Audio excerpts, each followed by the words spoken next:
Welcome back to Cartels, Conspiracies, and MORENA. I'm Jack Llewellyn. Sunday is Father's Day, so I'd like to send a big thank you out to all of the fathers, dads, grandfathers, and father figures out there. Your contributions to individuals and our society in general is often overlooked in my mind, but never overstated. So with that, I hope everybody has a great Father's Day. Other thing about it is, as a result of Father's Day and a few other things, today's going to be a bit of a different type of episode.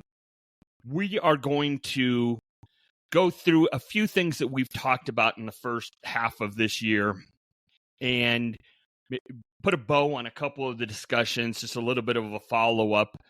And this will all then lead into the 100th episode, which will be next week, which we'll talk about in a couple of minutes.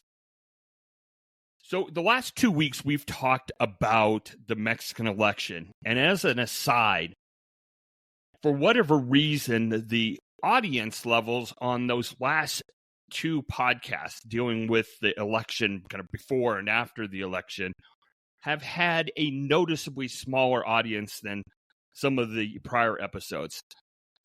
And I wonder if that's a bit because the results were in the news, so maybe they didn't need to get information here on the election. Maybe they're not interested in the election. Maybe it doesn't fit with the theme of this podcast. If you have any thoughts on that, please let me know. I'm very interested in what people want to hear, or alternatively, what they're less excited about. But as I said, the last 2 weeks, we talked about the Mexican election, and a few things have come out in the last week that I want to follow up on and maybe wrap up our discussion on the election, at least for the time being. As we talked about last week, election results were in, they were preliminary. The quote-unquote final results were announced. There will be a recount of about 60% of the votes, but I don't think anybody expects those to change the results in any material way. You'll also remember that we talked about the possibility that the MORENA party of President AMLO and President-elect Sheinbaum had the possibility of winning a supermajority in both houses of Congress.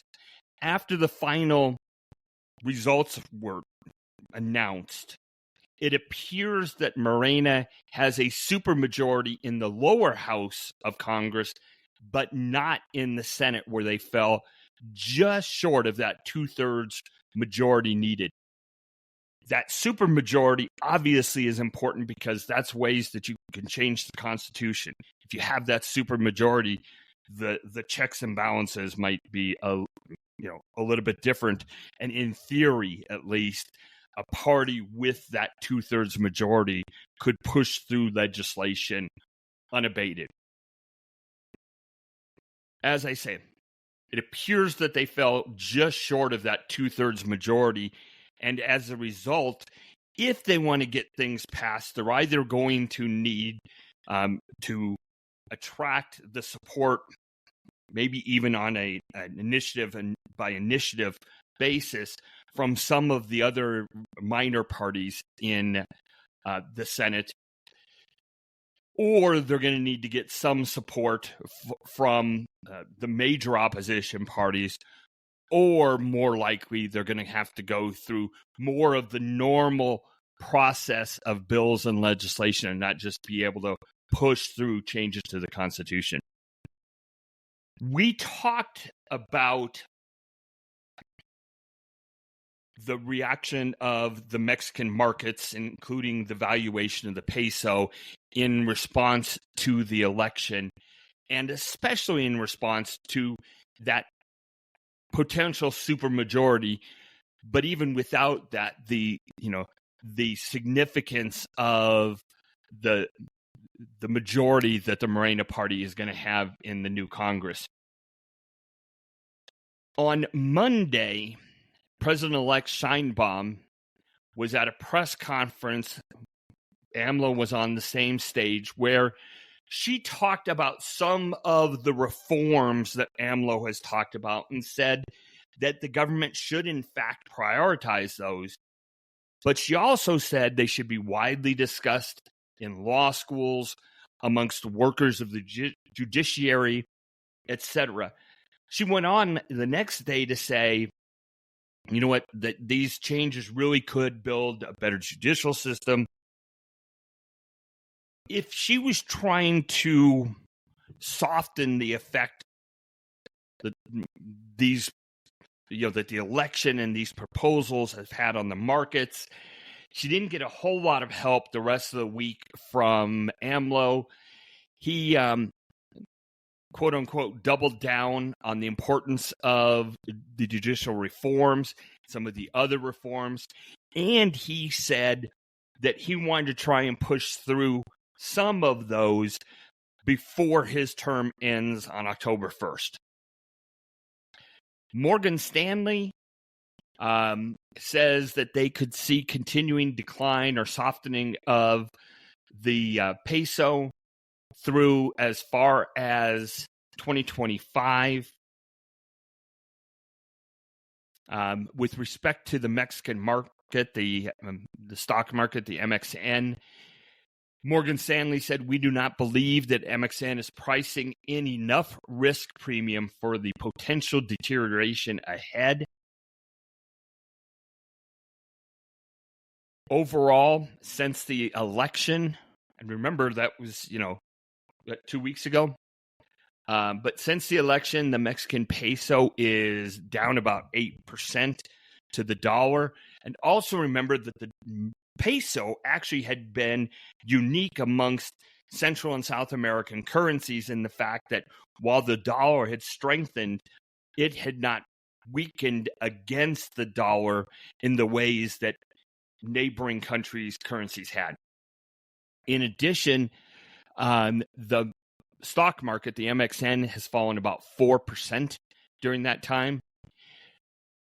One commentary I saw said that the impacts of the Mexican market decline, including the softening of the peso value against the dollar, have shed about $16 billion with a B, $16 billion from Mexico's wealthiest citizens. It will be interesting to see to what effect or to what extent that impact continues, and then if that has an impact on the support that Mrs. Sheinbaum will have as president from that wealthy constituency, or if there is a push to change some of the agenda. We'll just have to see how that plays out going forward. In a potential bad omen, right? We've had 2 weeks since the election. You had, a decline in the peso, stock market issues. On Friday, a 94-year-old woman died in a car accident in Coahuila involving two vehicles, one of which was part of President-elect Sheinbaum's convoy. The woman was killed in traveling in a second vehicle, not one that was part of Sheinbaum's convoy. According to the mayor of the local town, the accident occurred in an intersection between the highway and another road. The vehicle the elderly lady was in was traveling at a high speed and failed to stop at the intersection, he said. Sheinbaum's team in a statement said, "We deeply regret that a person in the other vehicle passed away." As I say, maybe just a bad omen in the first couple weeks of her as president-elect. All right, we've talked about the constitutional reforms that AMLO is interested in, and I want to talk about those for just a few minutes with a little bit more specificity on what they are. But in addition to the forthcoming reforms, two controversial laws take effect on Saturday, tomorrow. These are laws that affect the president's ability to grant amnesty and limit judges' ability to suspend public projects. The amendments were approved by Congress earlier this year, and they take effect, as I said, on Saturday. The first allows the president to directly grant amnesty without going through established procedures, as long as the person receiving the amnesty has an ongoing criminal case or has been prosecuted or sentenced. The other amendment limits the ability of judges to provisionally suspend laws and federal works programs under a legal process known as amparo. It is said that judges have used these measures in the past to seek to halt projects such as the Mayan train project in southern Mexico, and other similar projects. Proponents said the amendment could prevent the legal measure, that amparo, from being used for political purposes, while opponents argued that it takes away another key power from the judiciary, which is a common refrain or thought or fear relating to many of AMLO's proposed reforms and initiatives.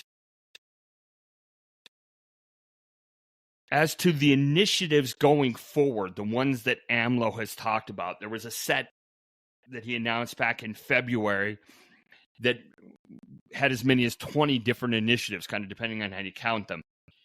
A couple of those that I think are most important or most controversial. One is that the National Guard would be placed under the control of Sedena or the military. That would be a major change and a significant change.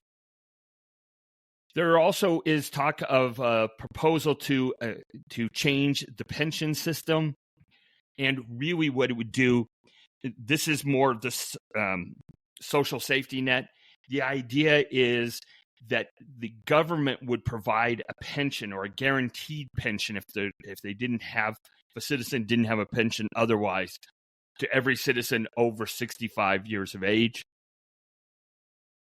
The proposals also include increasing the minimum wage, something we've seen in various locations in the United States as well.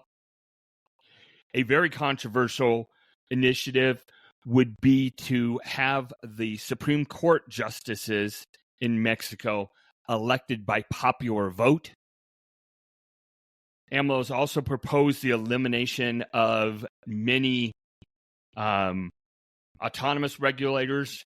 And then there are additional social programs, which include those pensions I mentioned earlier, university scholarships kind of on a universal basis, and other social programs that fit with the MORENA social agenda. Okay, so that's the Mexican election. That's the wrap up. Probably won't talk about it for a while. Again, if you have thoughts on discussions of that nature, let me know. A couple of interesting things with respect to El Mencho and El Mayo. We had talked a couple weeks back about new rumors that El Mencho had passed away. There was a narco corridor that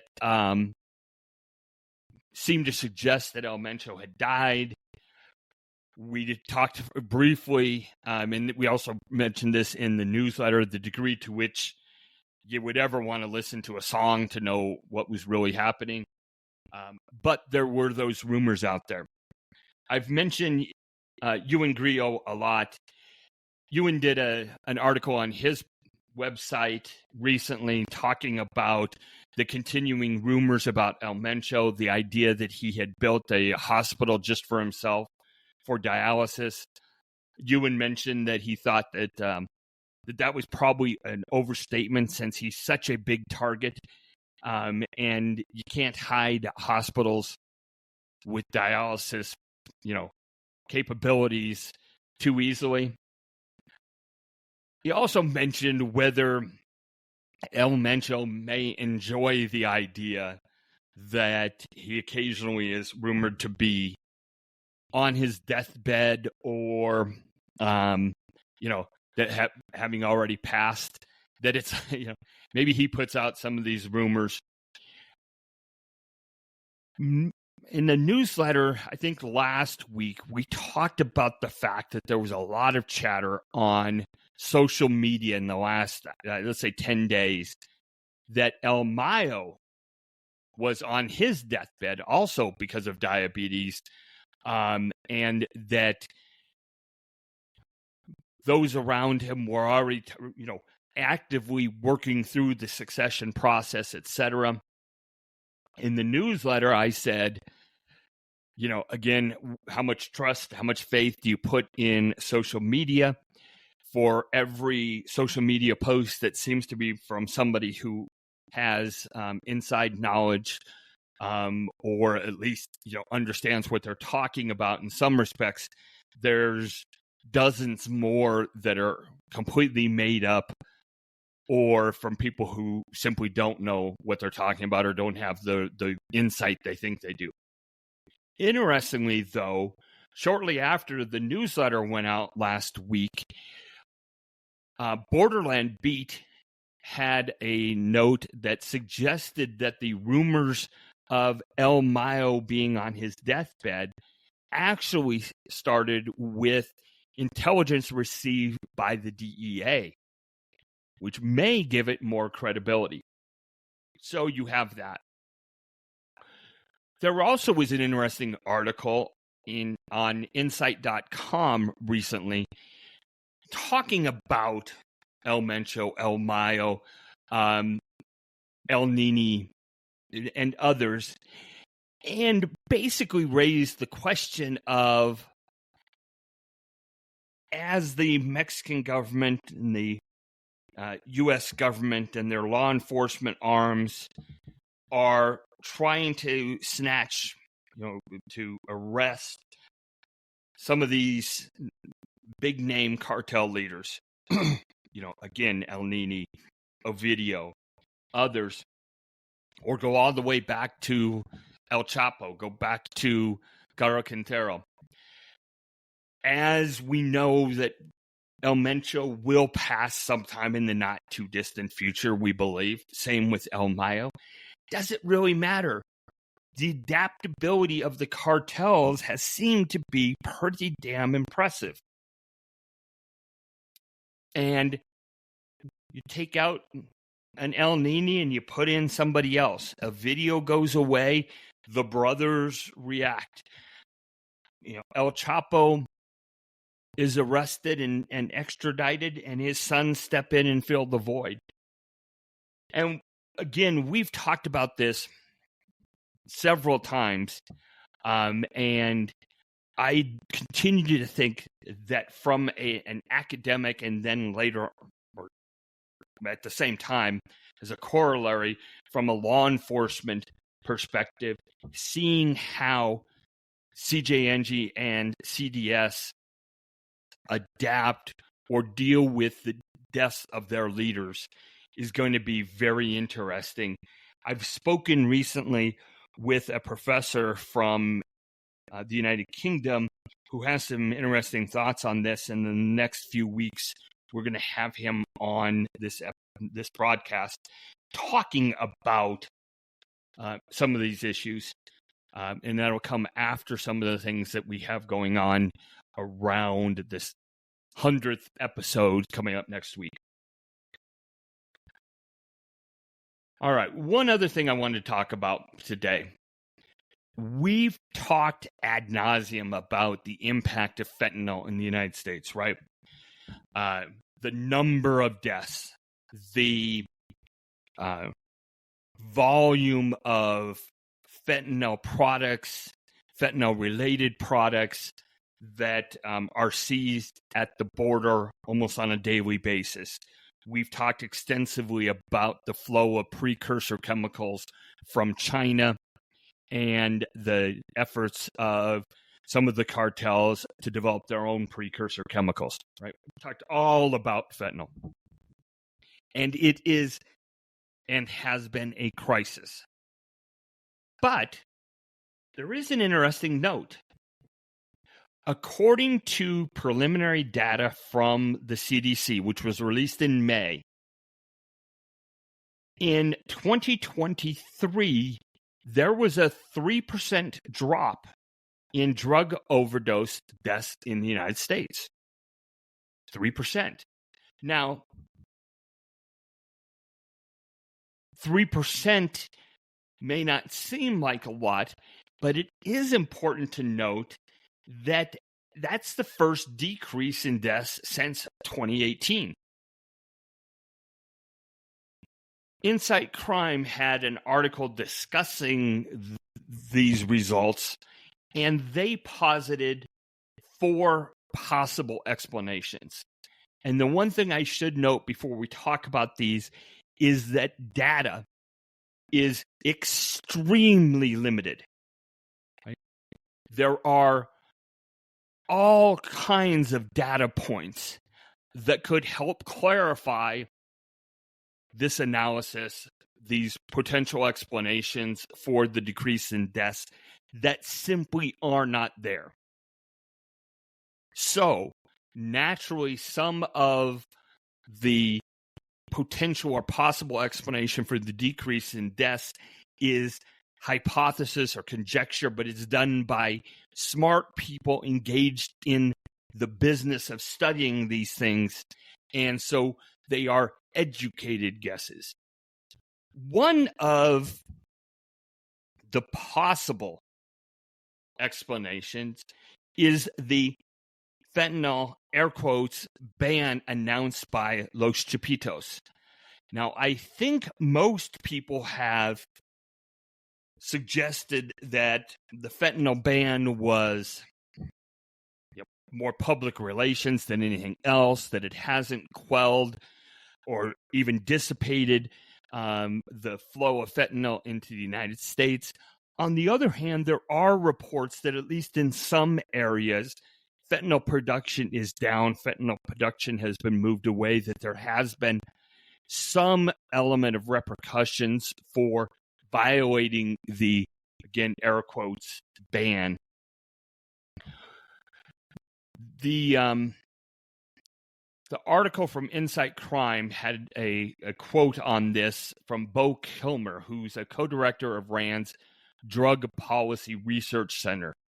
He said if there was a real reduction in supply, we would see if there was a real reduction in supply, we would see this in the purity adjusted price. So that's what I would want to look at to try to really figure out whether this was a change in supply or something else. A second possible explanation for the decrease in deaths is what the article in Insight Crime called an exhausted user base. And Paul Reuter, a drug policy expert and professor at the School of Public Policy and the Department of Criminology at the University of Maryland, said fentanyl has now reached throughout the country and has had such a large death toll that maybe you are now exhausting or shrinking the pool of those susceptible to dying. Another possibility for explaining the decrease in overdoses is increased tolerance. And the article said, whereas illicit fentanyl originally deceived drug users who used it unwittingly, many users now realize that they are consuming fentanyl and seek it out directly, which may in turn be increasing tolerance for the drug. Mr.